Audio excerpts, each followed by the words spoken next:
Bom, pessoal, obrigado pela atenção, obrigado por assistir essa nossa nova aula. Hoje eu queria falar sobre o livro do Chesterton chamado O Homem Eterno. Chesterton é muito famoso, né, pelos livros deles de apologética e tal. Um livro muito famoso que ficou foi Ortodoxia. E esse Homem Eterno, ele é da década de 20, já numa época onde o Chesterton já era católico, né? E é um livro muito importante, muito interessante de apologética, né? De defesa da fé. E sobretudo com aquele estilo do Chesterton de sempre, né? Muita cultura literária, inteligência, perspicácia, ironia, né? Aquele típico humor britânico. Então, um livro que é uma delícia de ler. E não nos enganemos que a estética do livro, digamos assim, a boa escrita e o humor não deixam de trazer um conteúdo bem denso, né? Então é um livro gostoso de ler, mas um livro que também exige e demanda uma boa atenção e vale a pena a atenção dedicada e o tempo a ele. Qual que é a tese principal do livro, O Homem Eterno, então? É a seguinte: o Chesterton está dialogando com um tipo de senso comum da época dele, tipicamente virada do século XIX, século XX, aquela concepção materialista, cientificista da época dele. Mais especificamente, ele está tentando responder a um livro que foi o que motivou essa resposta dele, um livro do H.G. Wells chamado The Outline of History, tem uma edição brasileira que traduziu como História Universal. Nesse livro, História Universal, do H.G. Wells, H.G. Wells ele traz a história do homem como se fosse o homem, naquele senso comum da época, o homem que veio do macaco, e como fruto da evolução, e a história como um processo materialista, né? Tanto do surgimento do homem como espécie, como a formação da sociedade. Então, nessa visão de história, que não é só do H.G. Wells, mas é muito comum, digamos assim, no mainstream dito intelectual da época, o homem, então, era só mais uma etapa da evolução. Ele é um descendente do macaco e ponto. E as coisas humanas, a sociedade, também. E, especificamente, a religião.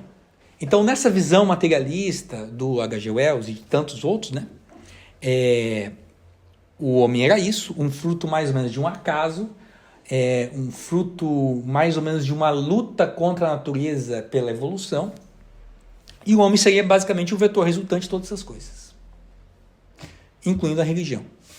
O que o Chesterton vai tentar refutar, então, nesse livro O Homem Eterno? Essas duas visões. Primeira, que o homem seja a mera extensão de um macaco.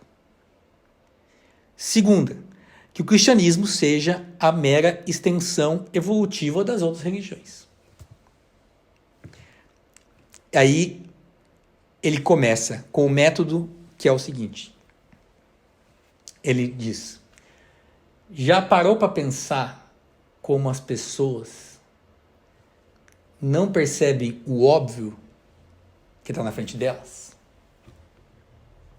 Por exemplo, eles falam muito do primeiro homem na caverna que fazia pinturas na caverna.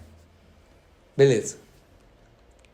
E aí descobriram que essas pinturas na caverna tinham certos sentidos, como, por exemplo, de brincadeira, ou de diversão, ou de contemplação, ou qualquer outra coisa que não diz respeito a uma luta pela sobrevivência. Por exemplo, o famoso homem da caverna desenha lá o bicho de um cavalo virando a cabeça para o próprio rabo. Por que cargas d'água ele vai desenhar um cavalo fazendo isso na caverna? Qual é a função evolutiva disso? Para que serve isso?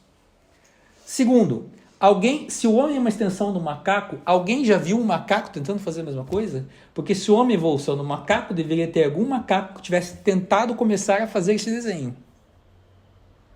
E depois o tal duelo perdido, que deve ter tido um tipo de desenho intermediário entre o macaco e do homem. E por fim o desenho feito pelo homem. Só que simplesmente não existe.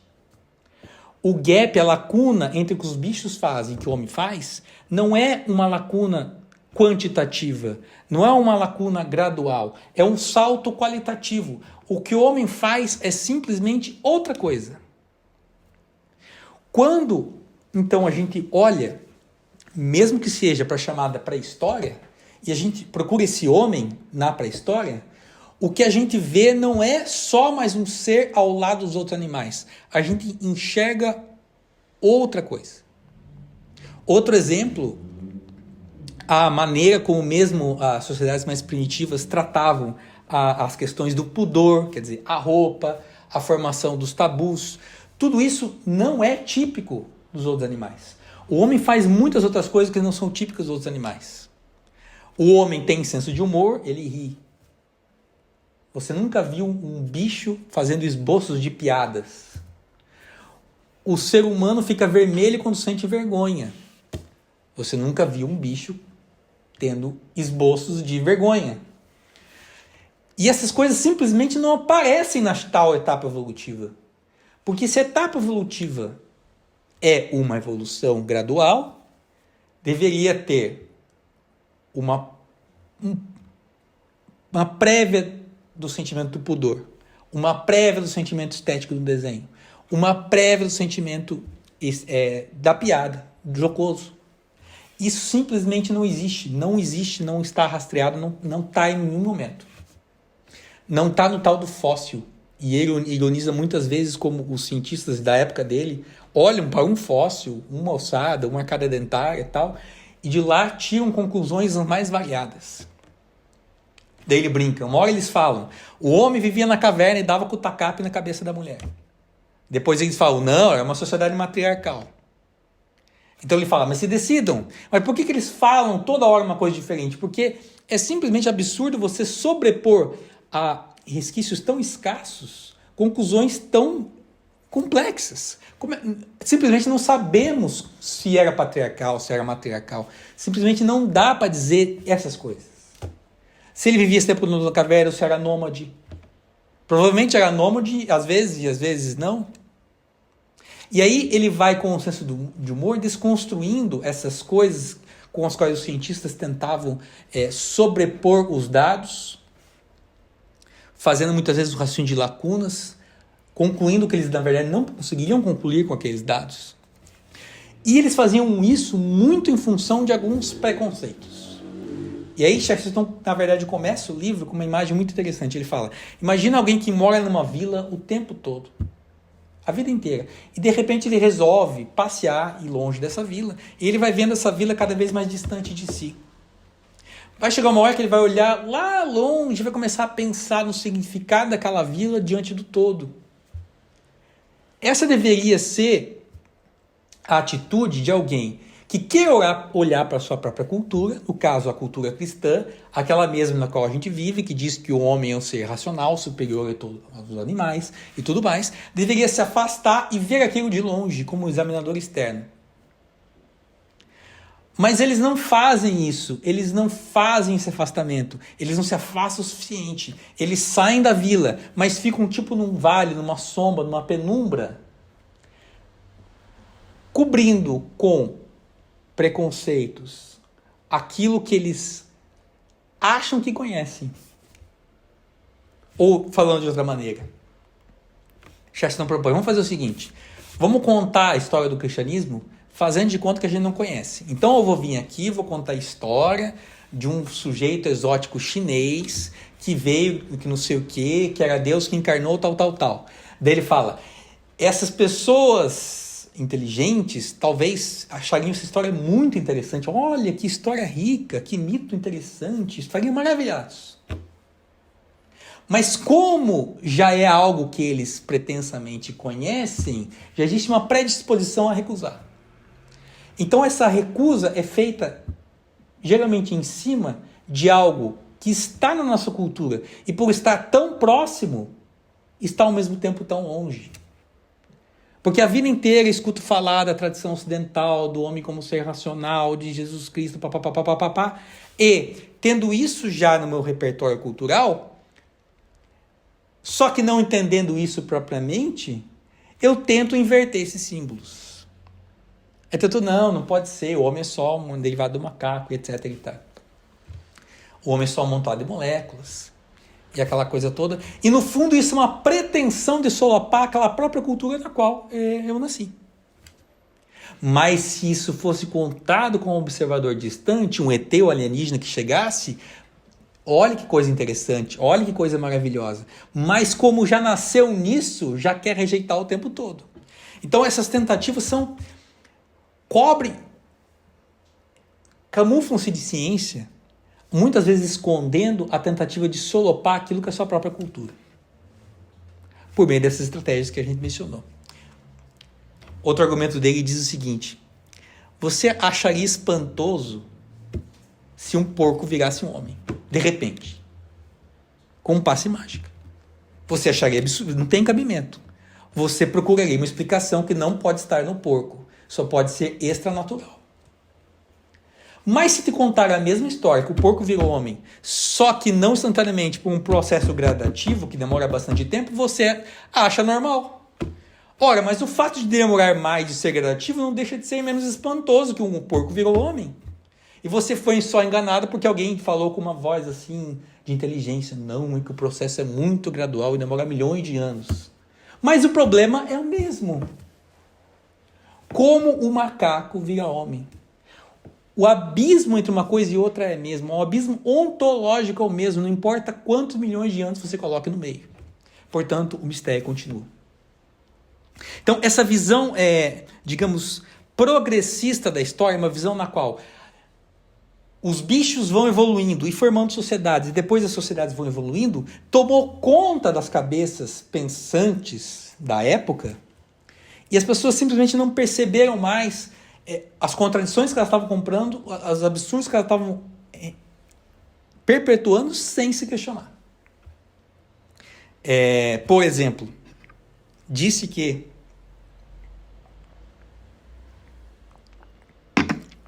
tal como o homem teria vindo do macaco,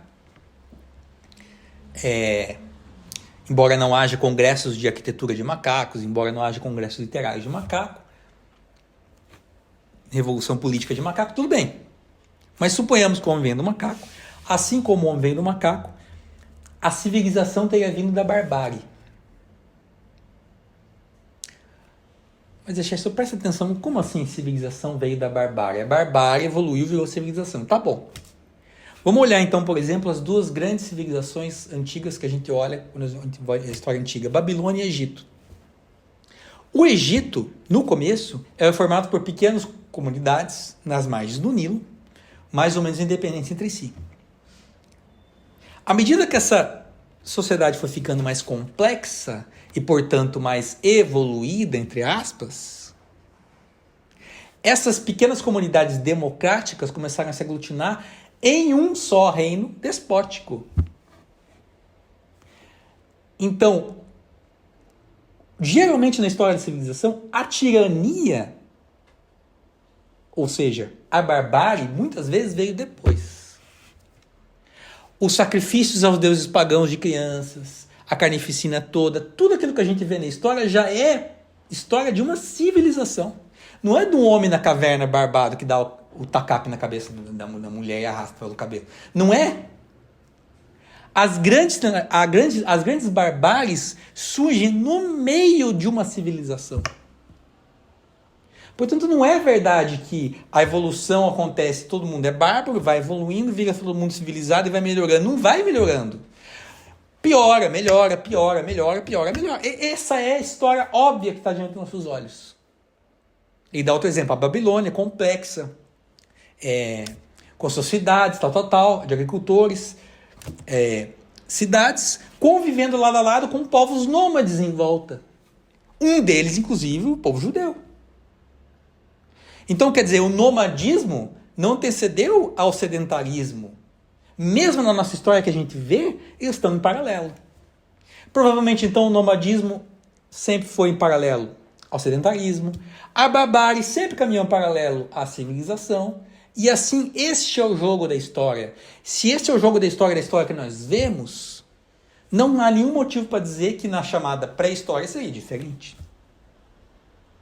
O único motivo é aquela pretensão abstrata daquele cientista que eu falava no começo, que quer projetar sobre aquilo que ele não conhece um discurso que ele está programado para aplicar, que é o discurso do progressivismo, do mais bruto para o mais complexo. Coisa que não se verifica nem no homem, nem na sociedade. Por fim,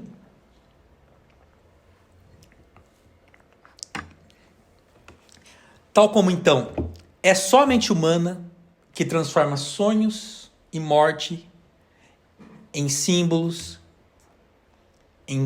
que dá a eles significados religiosos. É só a mente humana que tem, como eu falei antes, a noção de pudor. É só a mente humana que tenta trabalhar com a realidade através da fantasia e dos símbolos.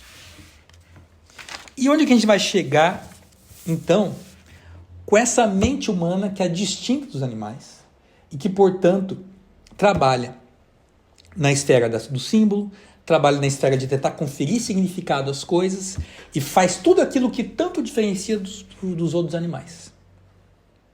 Chesterton lembra que é muito curioso notar que já foi percebido por antropólogos que algumas comunidades ditas primitivas tinham uma noção de um Deus único, embora isso fosse mais ou menos indizível.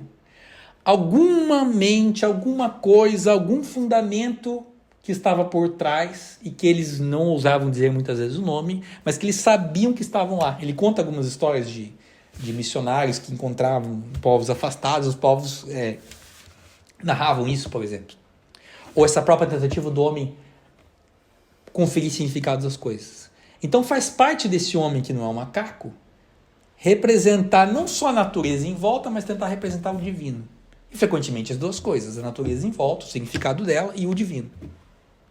Porque desde que o homem é homem, óbvio que ele olha e se pergunta se isso está aqui, tem uma ordem de onde isto veio.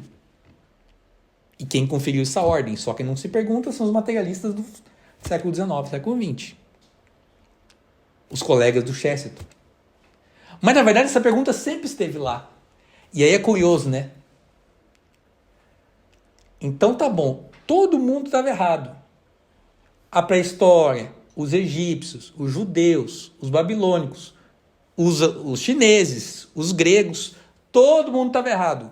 Não tem Deus coisa nenhuma, não tem nenhum significado além disso. Só está certo o materialista ocidental a partir do século XVIII. Então é uma coisa até ingênua que está na nossa cara, como a civilização ocidental acaba acreditando nesses contos materialistas.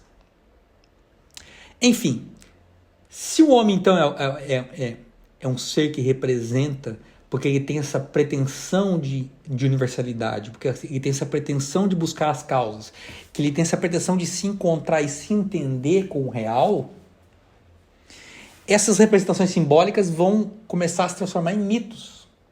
E a mitologia grega, a mitologia asiática, a mitologia babilônica, qualquer mitologia egípcia, é uma forma do homem interagir com o real. Aquilo tem um significado para ele. E ele tenta descrever, traduzir aquele significado na alma dele, aquele impacto existencial, através de mitos. Aí surgem os deuses e as suas histórias. Mas é interessante. Esses deuses dos mitos, eles são só não, e é bastante coisa. Eles são meios de representação simbólica do real.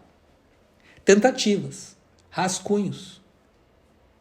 Há fortes indícios de que, na verdade, em todas essas sociedades de deuses, os homens, digamos assim, não acreditavam para valer nesses deuses. Meio que eles sabiam que era só uma representação. Tanto é que a própria mitologia grega, um deus tem várias histórias diferentes que narram o que aconteceu com esse deus. Então é claro que as pessoas estavam fazendo o quê? Tal como um poeta, compara Chesterton, que tem uma experiência com alguma coisa, tenta utilizar ferramentas simbólicas para descrever essa experiência. Mas o poeta sabe que o que existe, a ferramenta simbólica que ele usa, não existe em si. O que existe em si é aquela experiência que ele está tentando traduzir. Então, um poeta é como aquele que faz um mito. Então, os deuses estão nessa esfera do mito que tenta traduzir uma experiência, por meio da imaginação e por meio da fantasia. Então tem um trecho muito interessante que eu gostaria de ler aqui, que ele descreve bem isso, que ele fala o seguinte. Qual que é esse estatuto do pagão, então, no politeísmo? Certamente o pagão não é descrente como um ateu, nem crê como um cristão. Nem um materialista bruto, nem que acho que acredita para valer um dogma. Apolo, não existe dogma sobre Apolo, sobre Zeus, sobre Deméter. Existem histórias. Existe Homero. Histórias. Ele sente a presença de poderes sobre os quais supõe e inventa. Ele sente a presença de poder real. E sobre isso, inventa alguma coisa para se relacionar com isso. São Paulo diz que os gregos tinham um altar para um Deus desconhecido. Mas, na verdade, todos os seus deuses eram desconhecidos. Não é só aquele que São Paulo diz, ó, o altar do Deus desconhecido. Mesmo aqueles que têm estátua, na verdade, não são conhecidos. Para valer. Vocês não tinham encontro com Apolo. Com o oráculo de Delfos tinham. Oráculo com Apolo. Mas, na verdade, todos os seus deuses eram desconhecidos. E a verdadeira ruptura na história veio quando São Paulo lhes declarou a quem eles tinham adorado em sua ignorância. Porque no meio dessa ignorância, o pagão perspicaz sabe que no fundo, o divino que está lá. É muito comum na filosofia grega os filósofos falarem do Deus, Theos. É um Deus com letra minúscula, não é Apolo, não é Atena, não é Zeus, é outra coisa, é o divino. Eles sabem que aquilo está lá, eles não conseguem alcançar. A substância de todo esse paganismo pode ser resumida assim. É uma tentativa de alcançar a realidade divina somente por meio da imaginação. Isso que eu tinha falado antes. Essa imaginação, então, pro mais atento, vai fazendo ele perceber alguma coisa que está num pano de fundo, meio que escondido por um véu, que está lá, meio que de maneira indizível.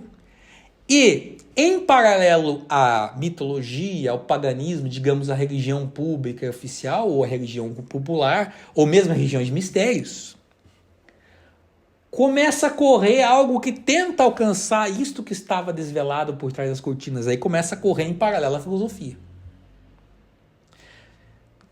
Então, na realidade, os rios da mitologia e da filosofia correm paralelos e não se misturam até que se encontrem no mar da cristandade. Quem vai realmente juntar a fantasia e a imaginação com a filosofia e com a razão é o cristianismo. O filósofo pagão, a mitologia para ele não atrapalhava nem colaborava, era indiferente. Ele vivia naquilo como os outros viviam. O cristão é diferente. A filosofia do cristão é a busca da verdade. E a busca da verdade é aquilo que ele tenta representar. Para o cristão representar a verdade e buscar racionalmente é a mesma coisa. Não tem filosofia cristã de um lado e mitologia do outro. As duas coisas são a mesma coisa. Então, aquela acusação típica de hoje em dia ainda, porque isso aqui é década de 20, as coisas que ele fala aqui, qualquer pseudo-intelectual brasileiro fala essas besteiras.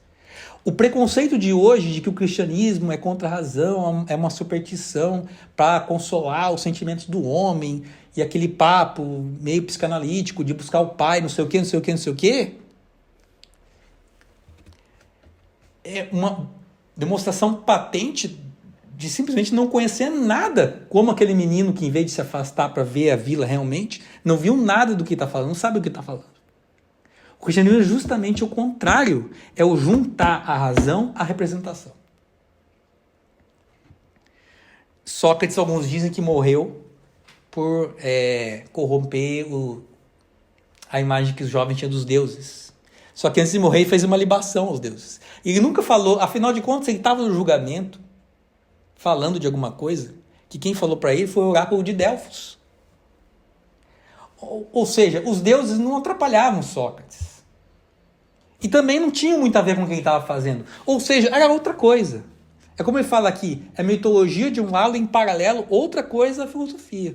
E o paganismo sempre teve isso. Assim como para Confúcio, que é basicamente uma filosofia, a religião é mais ou menos coisa corre em paralelo, assim como para Buda.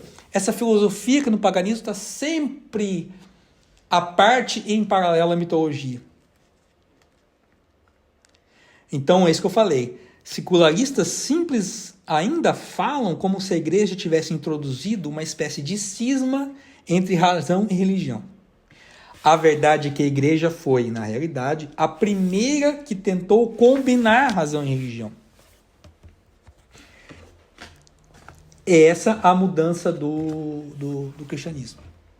E aí ele vai falar na sequência, presta atenção, como um sacerdote pagão, ele aos poucos ele vai se tornando mais importante do que o próprio Deus ao qual ele se diz fazer o ritual. É mais importante o ritual, o sacerdote, o templo, o significado naquilo no Estado. Porque o próprio Deus, meio que todo mundo sabe que aquilo é mais ou menos um teatro. Não necessariamente no sentido pejorativo, não está falando que é uma coisa pobre e tal. Pode ser pior, menos pior, tal. É que simplesmente é isso. Não é nada além disso. Porque é como se fosse um teatro representativo da experiência humana.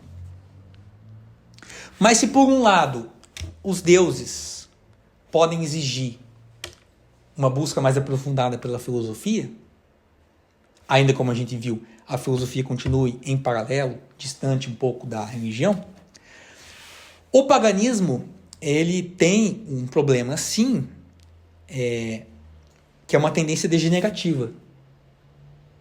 Qual é?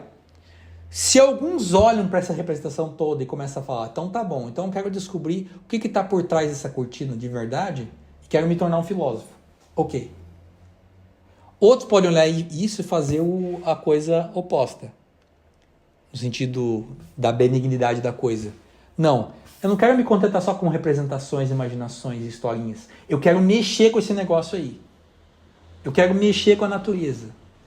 Eu quero cutucar ao meu favor, manipular. E aí o paganismo começa a degringolar no contato com espíritos e demônios.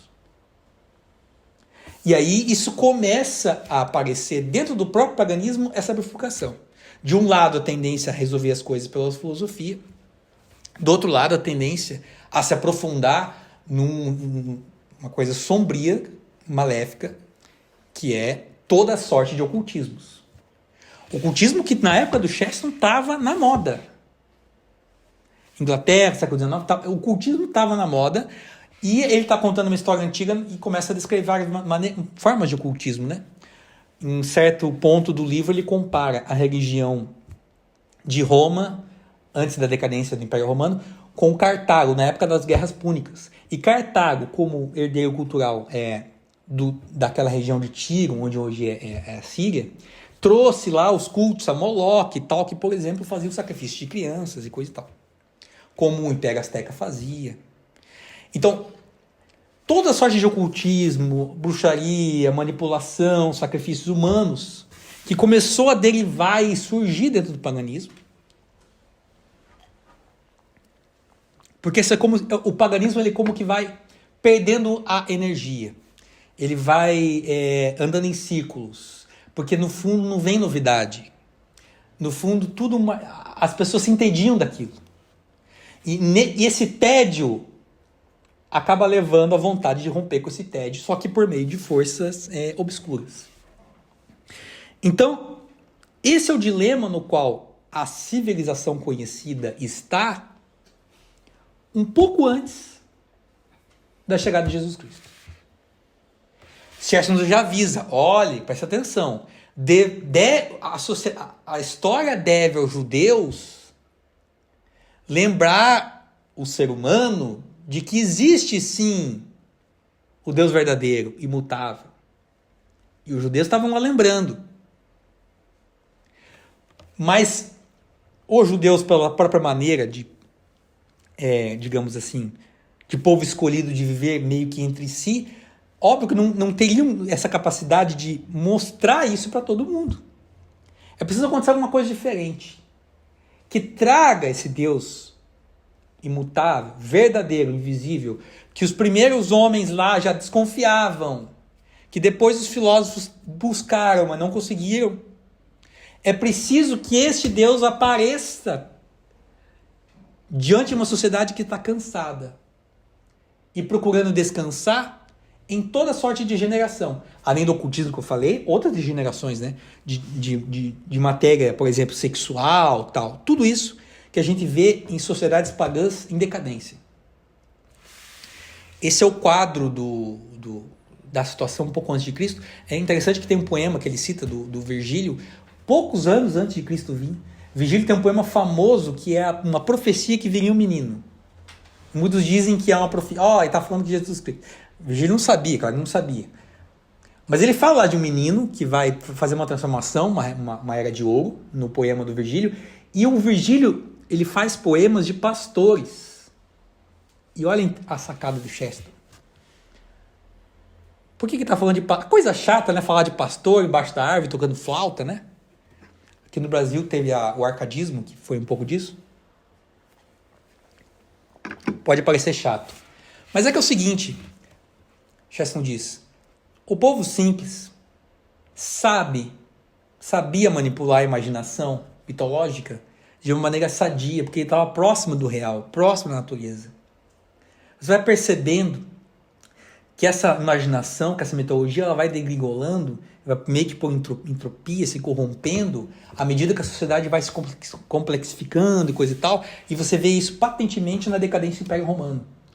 Quando aquela sociedade vai ficando cada vez mais urbana, mais complexa, e a complexidade vai levando à degeneração. E volta ao que o Chesterton falava, viu como não é um progresso. A complexidade muitas vezes leva à degeneração.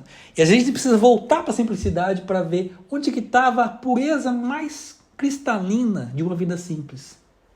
Os pastores de Virgílio profetizando a encarnação de Deus. Bom, e olha como é interessante, disse Chesterton. Os pastores de Virgílio, e os pastores são chamados para ver Jesus nascer, né? Os anjos anunciam. Então, o cristianismo vai lá e chama os pastores no presépio. Pela pureza, pela simplicidade, seja lá como chamemos isso. Os pastores que trabalhavam com a mitologia, os pastores que trabalhavam com a imaginação, os pastores que trabalhavam com símbolo. Mas o presépio também nos traz os magos, os sábios, os astrônomos, os filósofos. E os dois se reúnem naquela gruta, a mitologia e a filosofia, para ver Deus que não está escondido e que, ao contrário dos reis pagãos, poderosos, tal, às vezes raivosos, às vezes bons, não, ele é um menino. E olha que sacada inteligente do Chesterton. Já perceberam, ele diz, numa gruta, aquela mesma que o homem ficava fazendo desenho de cervo, na chamada pré-história, numa gruta, a história começa de novo. O novo Adão, de novo, numa gruta. Só que dessa vez sem aquilo que cindia a mitologia da filosofia. Dessa vez filósofos estão junto com os mitólogos.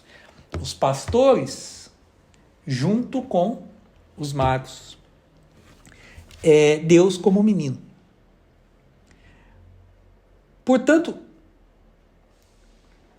já é falso dizer, logo de começo, fazer o que faz a religião comparada. A religião comparada é o seguinte, vamos pegar todas as religiões, também está muito em moda no século XIX, então o Chesterton está falando de uma coisa bem quente. Vamos pegar as várias religiões, colocar numa tabela e ver semelhanças. Daí a gente vai ver semelhanças e vai falar o seguinte, viu, tudo é manifestação do mesmo instinto lá, tal, selvagem. É uma maneira de camuflar os instintos, de estar com os antepassados, igual o chefe da tribo antigamente, sei lá o quê. Ou, tem uma parte do livro que é engraçada, que o Chesterton tá fazendo uma caminhada no bosque com um sujeito que ele falou que era muito estranho, dessas sociedades ocultistas. Ele chegou no final da caminhada, numa paisagem muito bonita, bosque, passarinhos, árvore balançando no vento, é a torre de uma igreja. Ele escreve a imagem, legal, né?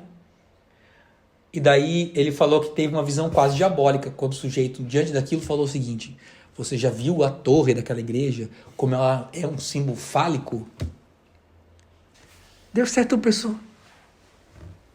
É só um demônio que numa situação dessa consegue ver um símbolo fálico. Ou seja, o sujeito é uma caricatura, mas isso demonstra um nível, digamos assim, de estupidez mesmo. Que um tipo de concepção muito atual hoje em dia, infelizmente, simplesmente não consegue entender a experiência humana com a natureza e com o real e com a verdade. Simplesmente não consegue entender e no lugar disso coloca hipóteses estapafúrdias. Então tudo vira basicamente, digamos, por exemplo, uma repressão sexual. Bom, não é a religião comparada que faz isso, mas eles se servem dessa religião comparada. Mas a religião comparada faz outras coisas, como por exemplo, você vai lá, como eu falei, coloca numa tabela.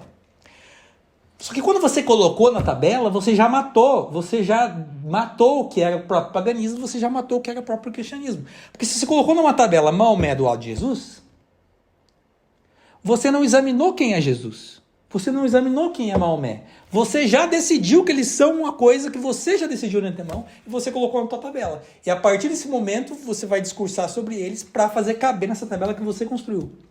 Qual seja, que são manifestações da mesma coisa, cada um é um profeta de uma região, coisa e tal.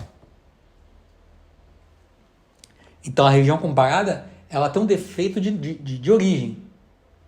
Quando ela compara coisas radicalmente diferentes, impondo que elas sejam semelhantes, ela está justamente matando aquilo que as diferencia e, portanto, ela está justamente matando as religiões que ela mesma quer estudar. O cristianismo, mas também o paganismo. Ela está dissolvendo tudo numa mesma coisa, no mesmo mero jogo de símbolos. Então vamos conhecer quem é esse Jesus Cristo. Chesterton convida na segunda parte do livro. Só olhando os evangelhos. Não vamos fazer com religião comparada nenhuma. Vamos fazer o seguinte. Vamos nos colocar diante de Jesus Cristo.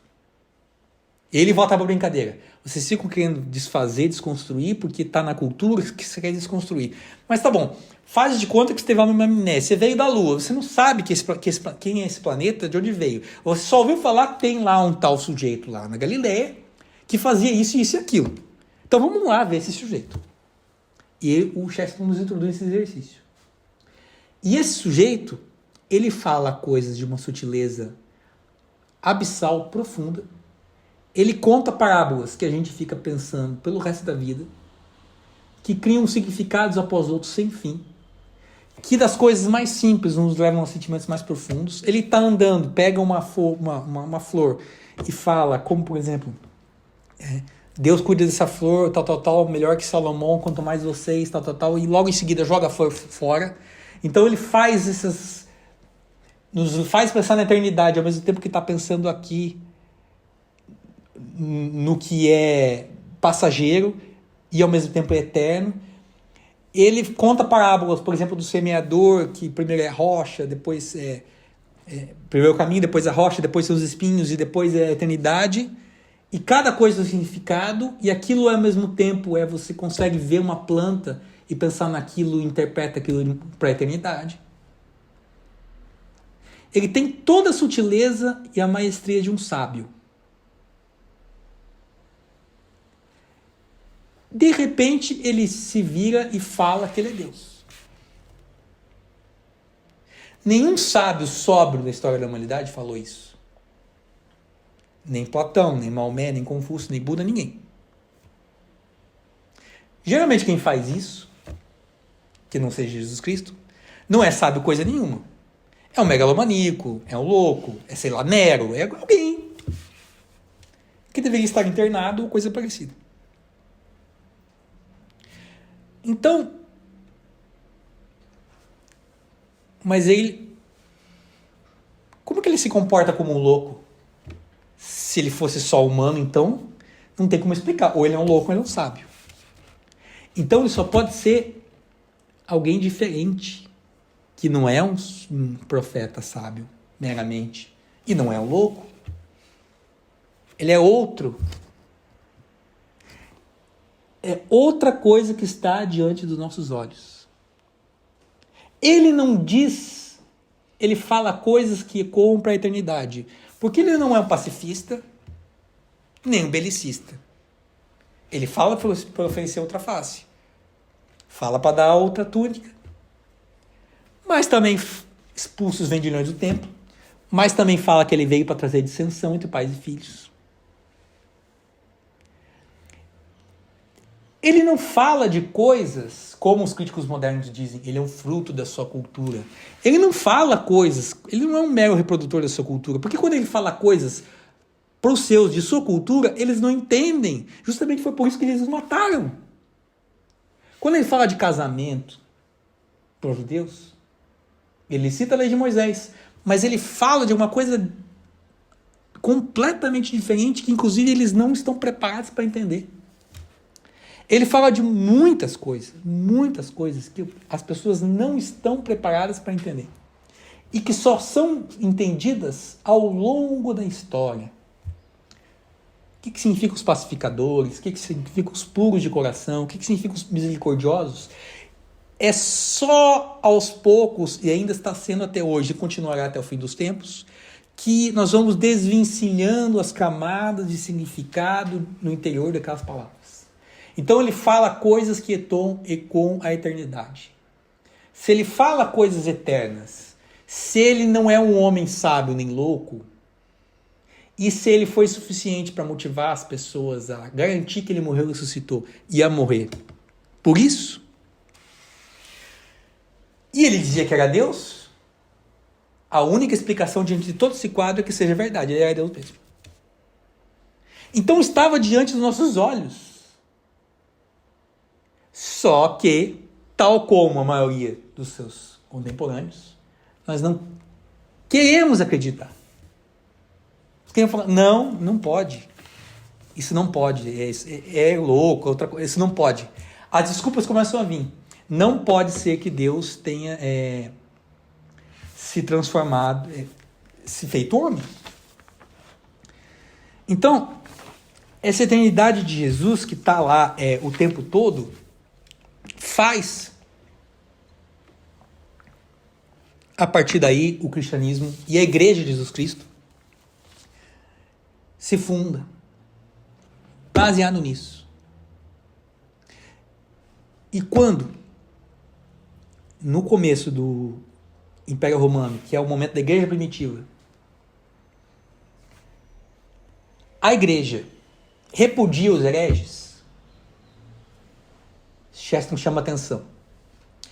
Cada heresia que a igreja primitiva repudiou era justamente uma manifestação daquilo que os detratores da igreja dizem que ela é. Em que sentido? Eles dizem, não, a igreja é uma invenção cultural que veio do Oriente e se misturou com o Império Romano.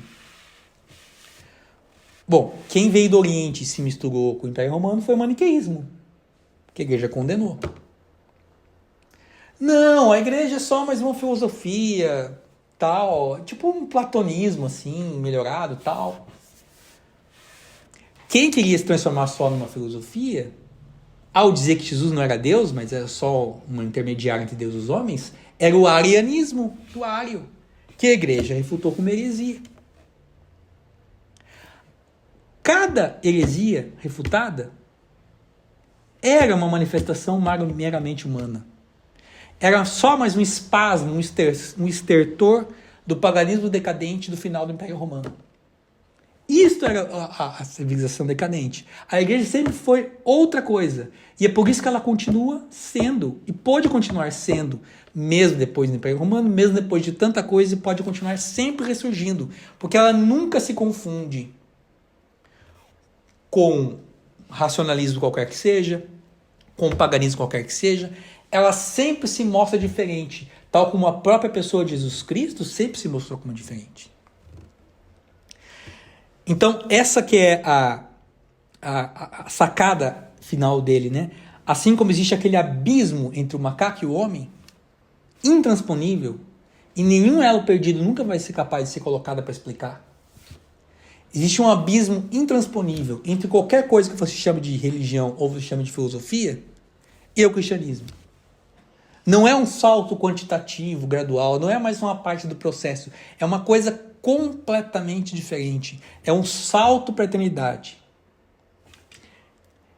É a próprio Deus feito homem, ou seja, visível. E aí, esta visibilidade de Deus, essa encarnação de Jesus Cristo e a sua manifestação como corpo, que é a igreja de Jesus Cristo, elas tornam e continuam tornando o cristianismo uma pedra de tropeço, porque isso não cabe na caixinha do racionalismo materialista e não cabe na caixinha do paganismo espiritualista. E já era um fenômeno comum na época do Chesterton, e ainda é hoje, como o racionalista mais empedernido, de repente ele começa a ficar ocultista, começa a achar interessante determinadas manifestações místicas, asiáticas e tal. Existe essa coisa meio é um desequilíbrio, né? Tem uma parte que ele conta que estava no jantar, todo mundo era cientista, ateu, materialista, socialista, aquele negócio todo. Mas todo mundo carregava um amuleto no bolso, alguma superstição. Ele, católico, o único que não. Então, essa coisa é muito patente na sociedade hoje. Quer dizer, a superstição não é novidade, como a gente viu, sempre acontece. A superstição que vem logo depois de um materialismo bruto e restrito. Ou, às vezes, convivendo ao mesmo tempo numa mesma sociedade, ou, às vezes, convivendo ao mesmo tempo uma mesma pessoa. É impressionante. A gente vê isso acontecer, né? A gente vê isso, o sujeito declara, não acredito em nada, sou agnóstico e tal. E aí vai em coisas ocultistas e tal, e acha tudo normal. Que é um sintoma de insanidade, né? Então, essa insanidade contemporânea, que era da época do Chesterton, continua sendo, mais um remédio para isso é o bom e velho bom senso, que é o método genial do Chesterton. É assim o livro dele, Ortodoxia, é assim esse livro. Ele segue o bom senso, que está na cara e que geralmente a gente não percebe. Porque é o bom senso que nos vacina, né, contra as ideologias, contra essas palavras que servem como um encantamento para evitar que vejamos a verdade, né? É como se o sujeito falasse, se alguém falasse com uma voz grave e séria o termo evolucionismo, o termo ideologia, o termo inconsciente, é como se as coisas estivessem explicadas. Mas por trás dessas palavras encantadoras, se você tira essa viseira para olhar as coisas como elas são na vida real e liga o bom senso, tudo pode mudar de figura. E essa que é um pouco a esperança dele, né? Que a gente volte a olhar para a história simplesmente com bom senso, respeitando o que não sabemos, mas levando muito a sério o que já sabemos. Então o cristianismo é, como ele diz, uma história verdadeira. Porque uma história é um tipo de imaginação, de representação. Porque é verdadeira, está ligada à filosofia. Portanto, o cristianismo une razão e imaginação. Portanto, o cristianismo volta a dar integridade ao homem. O homem, como ser racional, pode voltar a ser ele mesmo em sua totalidade. É isso que eu queria apresentar. O livro é muito denso, muito extenso, mas é mais ou menos isso que eu tentei separar para pelo menos dar uma ideia do panorama geral da tese dele, né? Incentivar a ler e se aprofundar, porque vale muito a pena. Tá bom? Obrigado a todos.